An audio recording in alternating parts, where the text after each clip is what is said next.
Hi everybody, and welcome back to Storytime at Hen's house. Now the holiday season is upon us, as you can see, and I wanted to share with you, I think it's probably my favourite poem ever. It's called "Twas the Night Before Christmas," written by Clement C, sometimes called A Visit from St. Nicholas. Now my mummy would read me this poem every Christmas Eve when I was little. And sometimes we still read it together. And this poem is 200 years old. 200 years old! It's literally about to celebrate its 200th birthday of being published because it was published first on the 23rd of December, 1823. So if you have a copy of this beautiful poem, please do go and get it and read along with me. Okay, are you ready? Let's get started. 'Twas the night before Christmas, when all through the house not a creature was stirring, not even a mouse. The stockings were hung by the chimney with care, in hopes that St. Nicholas soon would be there.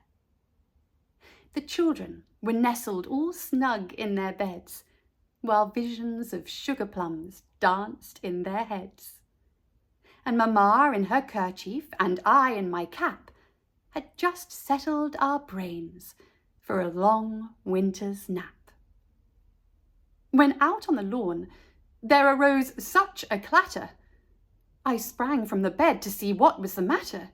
Away to the window I flew like a flash, tore open the shutters and threw up the sash. The moon on the breast of the new-fallen snow gave the lustre of midday to objects below.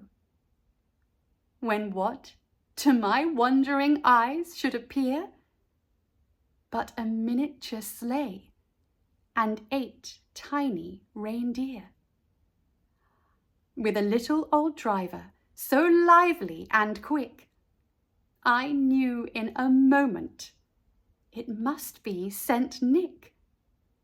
More rapid than eagles his coursers they came, and he whistled and shouted and called them by name.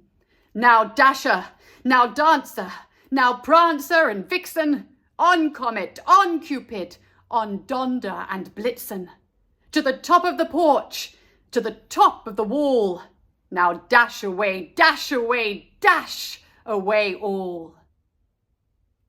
As dry leaves that before the wild hurricane fly, when they meet with an obstacle mount to the sky, so up to the housetop the coursers they flew, with the sleigh full of toys and St. Nicholas too. And then, in a twinkling, I heard on the roof the prancing and pawing of each little hoof. As I drew in my head and was turning around, down the chimney St. Nicholas came with a bound. He was dressed all in fur from his head to his foot, and his clothes were all tarnished with ashes and soot. A bundle of toys he had flung on his back, and he looked like a peddler just opening his pack. His eyes, how they twinkled, his dimples how merry. His cheeks were like roses, his nose like a cherry. His droll little mouth was drawn up like a bow, and the beard of his chin was as white as the snow. The stump of a pipe he held tight in his teeth, and the smoke it encircled his head like a wreath. He had a broad face and a little round belly that shook when he laughed like a bowlful of jelly. He was chubby and plump, a right jolly old elf, and I laughed when I saw him in spite of myself. A wink of his eye and a twist of his head soon gave me to know I had nothing to dread. He spoke not a word, but went straight to his work, and filled all the stockings, then turned with a jerk.